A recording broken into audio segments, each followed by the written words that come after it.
नमस्कार मित्रांनो, स्वागत आहे तुमचं आपल्या या चॅनलवरती. मित्रांनो, आपल्या स्टोरीकडे आपण वळणार आहोत, पण त्याआधी तुम्ही जर चॅनलवर नवीन असाल तर चॅनलला सबस्क्राईब नक्की करा. चला तर मग आपण आपल्या पुढील भागाला सुरुवात करूयात. प्रीती गेल्यावर अर्णव आनंदाने बेडवर आडवा पडला. सिक्रेट सांगते. तो औषध आणण्याचा बहाणा साहिल साहेबांचाच होता. त्याला माहीत होतं की प्रीती हळवी आहे. ती अर्णवसोबत बोलण्याचा प्रयत्न करेल आणि त्यांचा जो काही प्रॉब्लेम आहे तो सॉल्व्ह होईल. कारण कसं आहे, बोलल्याशिवाय कोणतीही समस्या सुटत नाही. साहिलने आत येऊन दरवाजा बंद केला आणि अर्णवला आवाज दिला. भाई, झालं का सगळं सॉर्ट आऊट? साहिलने त्याच्या बाजूला बसत विचारलं. अर्णवचं काही लक्ष नव्हतं. तो त्यांच्या गोड आठवणीत हरून गेला होता. साहिल चिडला. थांब, मी आईला सांगतो, असं म्हणत तो बाहेर पडला. तरी अर्णवचं लक्ष नव्हतं. मग साहिलने हळूच त्याच्या कानात मोठ्याने म्हटलं, मी प्रीतीला सांगतो की भाईसोबत लग्न करू नको. अर्णव लगेच भानावर आला. त्याने साहिलचा हात खेचून त्याला बाजूला बसवलं. झालं पण काय नाहीही झालं. अर्णवने साहिलच्या खांद्यावर हात टाकत उत्तर दिलं. नक्की काय म्हणायचं आहे, नीट सांग ना, साहिलने चिडत विचारलं. ती अजून विसरलेली नाहीये. ती फक्त वरवर बोलली आहे. उद्या मी तिला ऑफिसमध्ये बोलवलं आहे, तेव्हा सगळं क्लिअर करेन, अर्णव म्हणाला. भाई, नीट सांग ना, हे सगळं कधीपासून चाललंय, साहिलने विचारलं. अर्णवने साहिलला सांगितलं की गावी असताना त्याने प्रीतीला प्रपोज केलं होतं. तेव्हापासून सुरू झालेल्या आठवणी सांगितल्या. प्रीतीच्या मांडीवर डोकं ठेवून अर्णव झोपाळ्यावर झोपला होता. प्रीतीची बोटं अर्णवच्या केसातून अलगद फिरत होती आणि ती शांत डोळे मिटून त्या सहवासाचा अनुभव घेत होती. लहानपणापासूनच एकत्र असले तरी आज त्यांचं प्रेम नव्या उंचीवर होतं. प्रीती, ऐक ना, अर्णव तिचा हात पकडत म्हणाला. बोल ना, प्रीतीने शांतपणे विचारलं. उद्या तू काय करतेस? म्हणजे आपण फिरायला जाऊया, अर्णव म्हणाला. कुठे जायचं, प्रीतीने विचारलं. ते मी नंतर सांगतो, पण येणार का ते सांग, अर्णव तिच्या मांडीवरून डोकं उचलत म्हणाला. पार्टी आणि पब सोडून कुठेही, प्रीती म्हणाली. यमसदनी जायचेस, येतेस का, अर्णव मिश्किलपणे म्हणाला. काय, प्रीतीने डोळे मोठे करत विचारलं.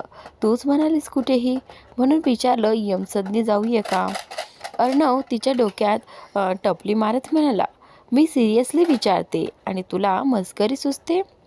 तूच जा एकटा, प्रीती चिडून म्हणाली. ती उठायला गेली, पण हडबडीत झोपाळ्याच्या खांबावरून अर्णवचं डोकं आदळलं. आई ग, लागलं, अर्णव कळवळला. प्रीती घाबरली. ती त्याच्या डोक्यावर हात ठेवत म्हणाली. सॉरी, खूप लागलं का, डोळ्यातून पाणी ओघळलं. अर्णवने तिचा हात धरत डोळ्यातलं पाणी पुसलं. वेडाबाई, मला नाही लागलं, ती मस्करी करत होतो, तो हसत म्हणाला आणि तिला मिठीत घेतलं.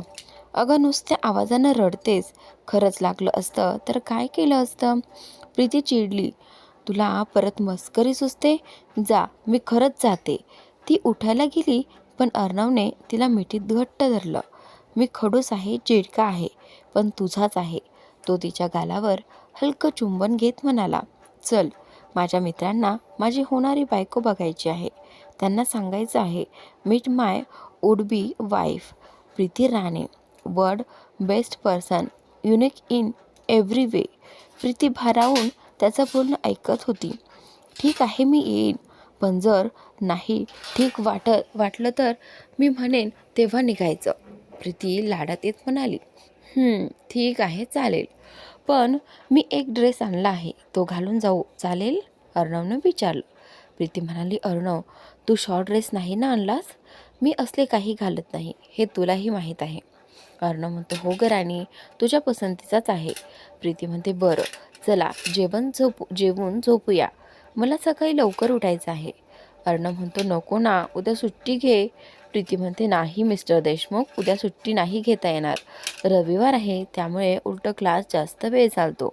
अर्णव म्हणतो. ओके मॅडम, तुम्ही तर दुसऱ्यांच्या हेल्थचा विचार करताय, पण माझा विचार नाही करत. प्रीती म्हणते. चल नाटकी. दोघे जेवून आपापल्या रूममध्ये गेले आणि झोपले. दुसऱ्या दिवशी संध्याकाळी अर्णवने दिलेला ड्रेस घालून प्रीती तयार झाली होती. अर्णव आधीच डायनिंग टेबलजवळ बसला होता. त्याने V neck brown T shirt, grey jeans आणि एक जॅकेट घातलं होतं. प्रीती बाहेर आली तेव्हा अर्णव तिला बघतच राहिला. तिने सॅटिन मटेरियलचा फ्लोरल प्रिंट वन पीस घातला होता. ती मुळातच सुंदर असल्यामुळे तिला जास्त मेकअपची गरज नव्हती. तिने फक्त स्किन कलर लिपस्टिक लावली होती आणि केस वरच्या बाजूने सागरवेणी घालून मोकळे सोडले होते. ती खूपच सुंदर दिसत होती. अर्णव म्हणतो, वाह प्रीती, तू तर खूपच छान दिसतेस. प्रीती म्हणते, बस बस, तारीफ नको, उशीर होईल यायला आणि सांगते तू ड्रिंक करायची नाही. अर्णव म्हणतो, हो ग माझी आई, नाही मी ड्रिंक करणार. तसाही तू इतकी सुंदर दिसतेस की माझी नजर ड्रिंककडे जाणारच नाही. प्रीती म्हणते, एक काम कर, इथेच बस, जेवढं बोलायचं आहे तेवढं बोल, आपण पार्टीला जाणं कॅन्सल करूया. अर्णवने तिला हसत उठवलं. तारीफ करायलाही म्हणाय का? जगावेगळी आहेस होणारी बायको माझी, पण मस्त आहे आणि माझीच आहे, असं म्हणत तिला मिठीत घेतलं. ते दोघे पबमध्ये पोहोचले. तिथे अर्णवचे मित्र राज, रोहित, मिनल आणि कोयल आधीच पोहोचले होते. त्यात कोयलचा बड्डे होता आणि कोयल रोहित लग्न करून परदेशात सेटल होणार होते. त्यासाठी त्यांनी पार्टी ठेवली होती. अर्णवने प्रीतीची सगळ्यांशी ओळख करून दिली. ही प्रीती, माझी होणारी बायको. सगळ्यांनी दोघांचं अभिनंदन केलं. फक्त एक जण नाराज होता, राज शिर्के. प्रीती राजला ओळखत होती. राज त्यांच्याच एरियात राहत होता. तो प्रीतीवर प्रेम करायचा, पण ती त्याला भाव देत नव्हती. त्यामुळे तो रागात होता. राजने प्रीतीशी शेक हँड करायचा प्रयत्न केला, पण प्रीतीने फक्त वरच्यावर हाय हॅलो करून त्याच्याकडे दुर्लक्ष केलं. त्यामुळे राजला अपमानास्पद वाटलं. राज मनातल्या मनात म्हणाला, आज प्रीतीने मला नाकारलं, पण आता हा अपमान मी विसरणार नाही. प्रीतीला मात्र राजचं वागणं खूप खटकत होतं, पण अर्णवचा मित्र असल्यामुळे आणि मामीच्या मैत्रिणीचा मुलगा म्हणून ती शांत होती. त्याला सहन करत होती. प्रीतीने फक्त वरच्यावर त्याला हाय हॅलो केलं. तो शेक हँड करायला हात पुढे करतो, पण ती त्याला करते. त्याला इन्स्टॅलिंग फील झालं सारखं वाटतं. कटिंग झालं. सगळे डान्स फ्लोअरवर डान्स करत होते. तिथे मस्त जस्टिन बिबरचं लेट मी लव्ह यू गाणं सुरू होतं आणि सगळ्यांचा मूड धमाल होता. त्यावेळी राजने मुद्दाम प्रीतीला धक्का मारला आणि वरून सॉरी असं म्हणाला. प्रीतीला कळलं की तो मुद्दाम असं करतो आहे, तरी ती त्याच्याकडे दुर्लक्ष करून अर्णवला सांगून वॉशरूमला गेली. राजही हळूच तिथून निघाला आणि वॉशरूमच्या बाहेर उभा राहिला. प्रीती वॉशरूममधून बाहेर आली तेव्हा तिला राज तिथे उभा दिसला. ती पुन्हा त्याच्याकडे दुर्लक्ष करत डान्स फ्लोअरकडे दिशेने चालायला लागली. राजने तिच्या नावाने आवाज दिला, पण प्रीतीने त्याला पूर्णपणे इग्नोर केलं. यामुळे राजचा राग अनावर झाला. त्याने पुढे येऊन तिच्या दंडाला जोरात पकडलं आणि तिला भिंतीवर पुश करत अडवलं. त्याच्या दोन्ही हातांनी तिला पूर्ण ब्लॉक केलं, जेणेकरून तिला तिथून हलता येऊ नये. राज म्हणतो, काय मॅडम, आज इतकी सुंदर दिसून किती जणांचे जीव घ्यायचे आहेत? प्रीती म्हणते, mister Raj, mind your language. Raj म्हणतो, काय ग, अर्णवमध्ये असं काय आहे जे त्याला हो म्हणालीस आणि मला रिजेक्ट केलंस? त्याच्यापेक्षा मी जास्त देखणं आहे, पैसेवाला आहे, तरी तुम्हाला नाकारून त्याला का निवडलंस? फक्त एकदा विचार केला का तू? प्रीतीने स्वतःला सावरत उत्तर दिलं. राज, तोंड सांभाळून बोल. तुला माझ्याविषयी काही बोलायचा अधिकार आहे, पण माझ्या घराविषयी आणि माझ्या अर्णवविषयी काहीही बोलायचं नाही. राजच्या डोळ्यात अतीव राग होता. तुझी लायकी तरी आहे का अर्णवसोबत लग्न करायची? तो एका श्रीमंत घरातला आहे, तुला काहीच माहीत नाही. पण एक सांगतो, त्याचं मिनलसोबत काहीतरी आहे. तू त्यांच्या प्रेमाच्या मध्ये येतेस. प्रीतीने त्याचं ऐकलं, पण तिच्या चेहऱ्यावर विचारांची सावली होती. तिला खरंच वाईट वाटलं. मी खरंच योग्य आहे का अर्णवसाठी? मिनलचं त्याच्यावर प्रेम असेल तर तो मला का निवडेल? त्याचवेळी मिनल तिथे येते. मिनल म्हणते, अरे तुम्ही इथे? प्रीती, अर्णव तुला शोधतोय, जा लवकर. प्रीती तिथून निघाली, पण राज आणि मिनल एकमेकांशी बोलू लागले. मिनल म्हणते, हे काय होतं? राज म्हणतो, काही नाही, तुझी लाईन क्लिअर करत होतो. सगळे एका टेबलवर बसले होते. प्रीती तिथे आली. आणि काही वेळाने राज आणि मिनलही तिथे पोहोचले. मिनल अर्णवच्या शेजारी बसली आणि त्याच्याशी मोबाईलवर काहीतरी दाखवत हसत बोलत होती. प्रीतीला हे पाहून वाईट वाटलं. राज तिच्याकडे पाहत खोटं हसत तिच्या भावनांशी खेळत होता. राजने मुद्दाम एक विषय काढला. राज म्हणतो, अर्णव, तू आणि प्रीती खरंच एकमेकांवर प्रेम करतात का? अर्णव म्हणतो की हो राज, तुला आधीच सांगितलं की आम्ही लग्न करणार आहोत. राज म्हणतो, पण त्या दिवशी तू तर म्हणालास प्रीती तुमच्या घरात काम करते. अर्णव गोंधळला. अर्णव म्हणतो, राज, तू चुकीचा अर्थ घेतोस. मी फक्त म्हणालो होतो ती आमचं वेळापत्रक आणि घरातील जबाबदाऱ्या सांभाळते. त्याचा या सगळ्याशी काही संबंध नाही. राज म्हणतो, ठीक आहे, पण मला विश्वास नाही. जर खरंच प्रेम असेल तर इथे प्रूफ करून दाखवा. एकमेकांना किस करा. प्रीती अचानक संतापली. प्रीती म्हणते, राज गप्प बस, आम्ही असलं काहीही करणार नाही आहोत. मिनलनेही दडपण वाढवलं. मिनल म्हणते, अरे, जर खरंच प्रेम करत असाल आणि लग्न करणार असाल तर त्यात काय अडचण आहे? त्यानंतर रोहितने हस्तक्षेप केला. रोहित म्हणतो, अरे, तुम्ही दोघं वेडे झालायत का? हे काही योग्य नाही. प्रीतीने शांत राहायचं ठरवलं, पण तिच्या मनात गोंधळ माजला.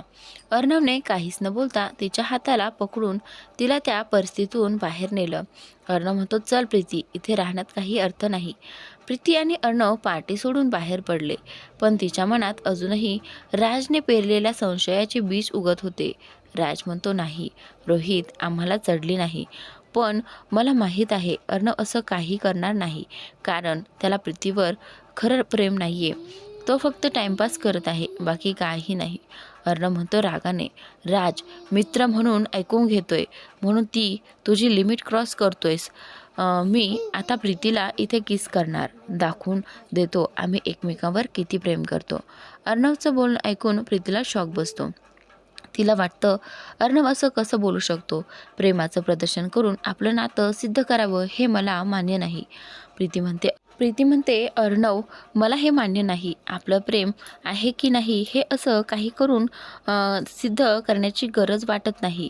मला माझ्या प्रेमाचं प्रदर्शन करायचं नाही. मी घरी जाते. तुला यायचं आहे की नाही ते सांग. अर्णव म्हणतो, अरे प्रीती, काय प्रॉब्लेम आहे? जस्ट किस आहे ना, त्यात काय एवढं?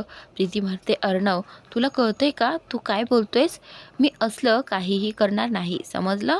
प्रीती तिथून निघून जाते. अर्णवला तिच्या वागण्याचा राग येतो, पण तो शांतपणे तिच्या मागे जातो आणि तिचा हात पकडतो. अर्णव म्हणतो, प्रीती, इट्स जस्ट अ किस, त्यात काय मोठं आहे? अशा अर्धवट सोडून जाण्याने गोष्टी बिघडतात. चल परत. प्रीती हात सोडत उत्तर देते, सॉरी मिस्टर देशमुख, मी घरी जाते. तुम्ही थांबा, मला बरं वाटत नाही. असं बोलून ती निघून जाते. अर्णवही निघायला लागतो, तेव्हा मिनल त्याच्यासोबत येते. मिनल म्हणते, अर्णव, मला तुझ्याशी बोलायचं आहे. राज आणि प्रीतीमधलं झालेलं बोलणं मला माहीत आहे. मिनलने प्रीती आणि राजमधला संवाद अर्णवला सांगितला. अर्णवला राजचा प्रचंड राग येतो, पण त्याला प्रीतीचं विश्वास जिंकणं जास्त महत्त्वाचं वाटतं. त्याच्या मनात ठाम होतं की प्रीतीला आपल्यावरचा विश्वास बसवणं गरजेचं आहे. प्रीती घरी पोहोचते.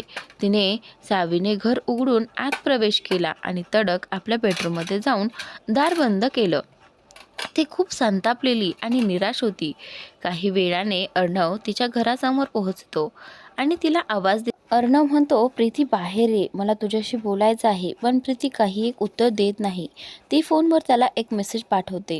म्हणते की अर्णव, ह्यापुढे आपल्यात काहीही नाही. तुझा मार्ग मोकळा आहे. मी काही दिवसांनी गावी निघून जाईन. प्लीज उद्या सकाळी घरातले सगळे असतील तेव्हा हे विसरून जा. अर्णव मेसेज वाचून सुन्न होतो. त्याच्या मनात काहीतरी ठरतं. तो उठतो.